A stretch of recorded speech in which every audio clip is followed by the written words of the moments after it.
जय हिंद दोस्तों। तो कश्मीर की इस सीरीज़ में आज हम जानेंगे कि कश्मीर में आर्टिकल 370 कब और कैसे लागू हुआ, कैसे भारत की चीन के प्रति नरमी से भारत को आगे चलकर काफ़ी बड़ा नुकसान हुआ और भारत और पाकिस्तान के बीच की साल 1965 की जो वॉर थी, जो युद्ध था, उसकी शुरुआत कैसे हुई। देखते रहिए।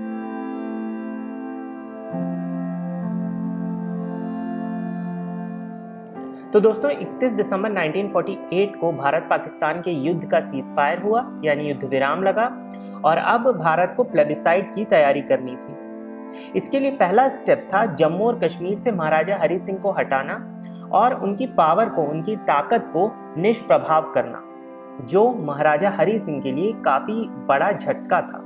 बहरहाल प्लेबिसाइड तो नहीं हो सका।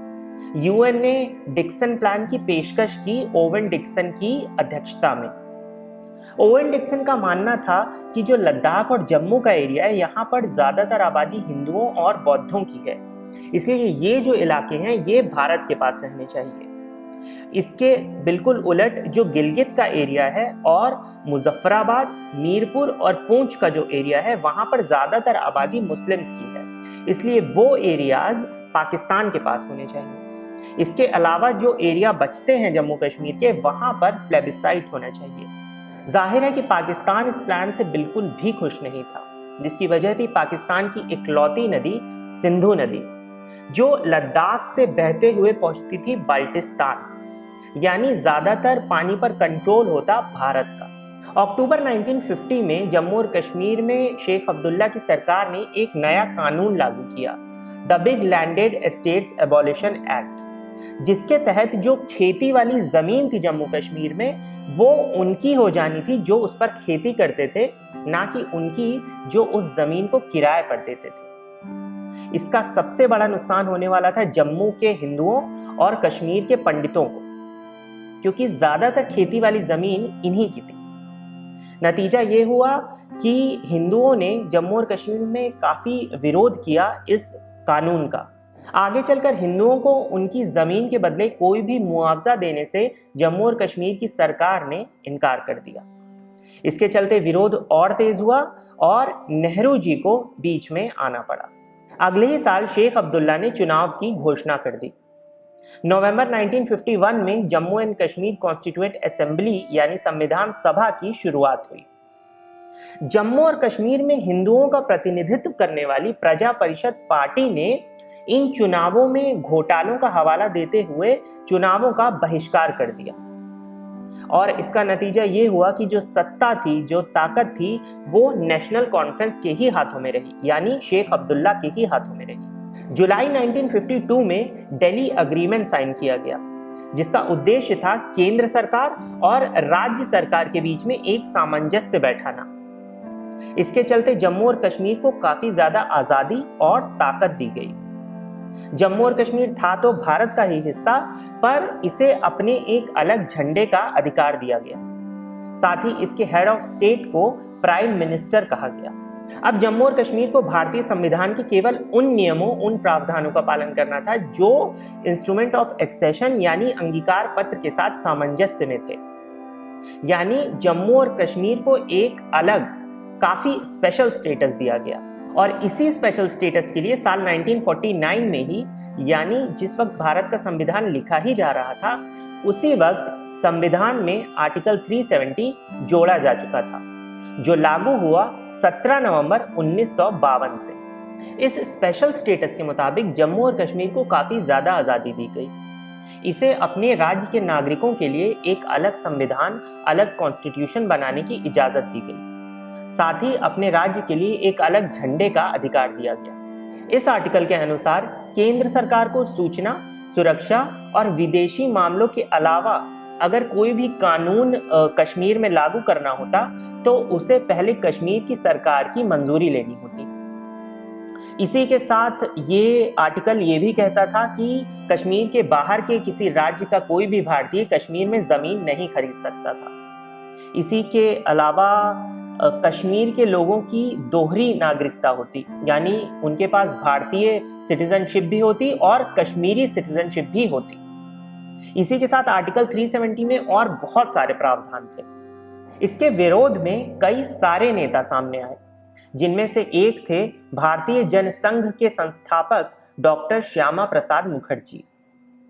कश्मीर में डॉक्टर श्यामा प्रसाद मुखर्जी का आगमन हुआ। उन्होंने हिंदुओं की जमीन के हक में उनका पूरा साथ दिया और प्रजा परिषद पार्टी का भी पूरी तरह से सहयोग किया। नतीजा ये हुआ कि शेख अब्दुल्ला ने डॉक्टर श्यामा प्रसाद मुखर्जी को गिरफ्तार करवा लिया और जून 1953 में कैद में ही रहस्यमयी हालात में उनकी मौत हो गई। उनकी मौत पे कई सवाल उठे और आज भी उनकी मौत के ऊपर कई सारे सवाल उठते हैं, जिनके बारे में आप अक्सर न्यूज में या टीवी में देखते होंगे। इसके बाद डॉक्टर श्यामा प्रसाद मुखर्जी के निधन के बाद कश्मीर में कई सारी बड़ी घटनाएं घटने लगी। नेहरू जी के सपोर्ट से शेख अब्दुल्ला की सरकार को डिसमिस कर दिया गया और उनके कैबिनेट के कई सारे मंत्रियों को गिरफ्तार कर लिया गया। अगस्त 1953 में जम्मू और कश्मीर के प्राइम मिनिस्टर बने बख्शी गुलाम मोहम्मद। सितंबर 1960 में इंडस वाटर ट्रीटी हुई पंडित नेहरू और पाकिस्तान के राष्ट्रपति अयूब खान के बीच। इस ट्रीटी के मुताबिक पाकिस्तान को इंडस रिवर के यानी सिंधु नदी की 3 ट्रिब्यूटरीज का पानी मिलना था, जो थी झेलम, चिनाब और इंडस। ये सभी नदियां भारत से होकर पाकिस्तान में बहती थीं और ट्रीटी के मुताबिक भारत इनका 20% पानी इस्तेमाल कर सकता था। हालांकि भारत ने अपनी इस ताकत का कभी भी इस्तेमाल नहीं किया, यानी उस पानी का कभी भी अपने लिए इस्तेमाल नहीं किया।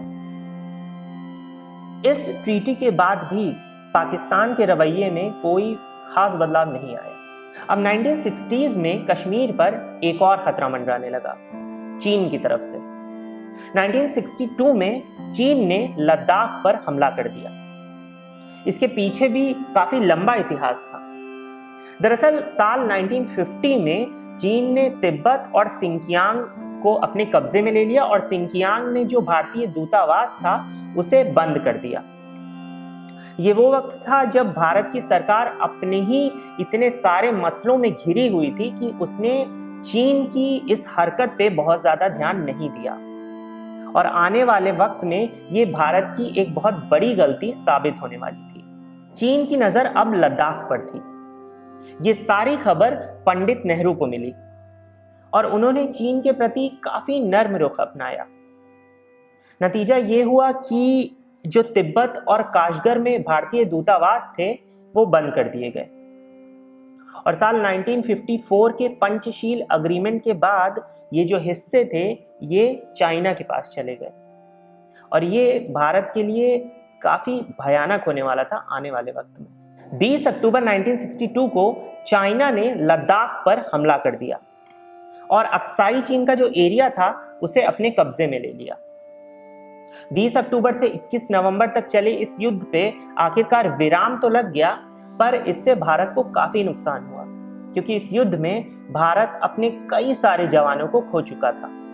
इन सब के बीच पाकिस्तान ने मौके का फायदा उठाते हुए गिलगिट बल्टिस्तान के कई सारे एरियाज चीन के हवाले कर दिए।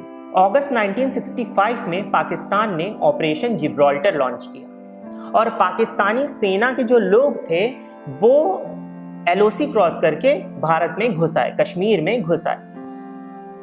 जहां पाकिस्तानी आर्मी को यह लगता था कि कश्मीर के जो मुस्लिम्स हैं वो पाकिस्तान का साथ देंगे, वहीं ये भी कहते हैं कि कश्मीर के जो मुस्लिम्स थे उन्होंने ही इन घुसपैठियों की खबर जाकर इंडियन आर्मी को दे दी। इसके वीडियोस आज भी आपको YouTube पर मिल जाएंगे जहां हमारी सेना पाकिस्तानी आर्मी के इन घुसपैठियों से सवाल कर रही है। भारत ने पाकिस्तान की इन हरकतों का जवाब दिया और शुरू हुई 1965 की इंडिया और पाकिस्तान की वॉर। बाद में सोवियत यूनियन और अमेरिका के दखल से और UNSC रेजोल्यूशन 211 से इस युद्ध पे विराम तो लग गया, पर एक बार फिर से अगर नतीजे देखे जाएं तो ये साफ था कि भारत ने पाकिस्तान को एक बार फिर से बुरी तरह से हरा दिया था। जनवरी 1966 में ताशकंद एग्रीमेंट साइन किया गया। अगले भाग में जानेंगे कि क्या हुआ जब एक बार फिर से भारत और पाकिस्तान के बीच साल 1971 में युद्ध हुआ।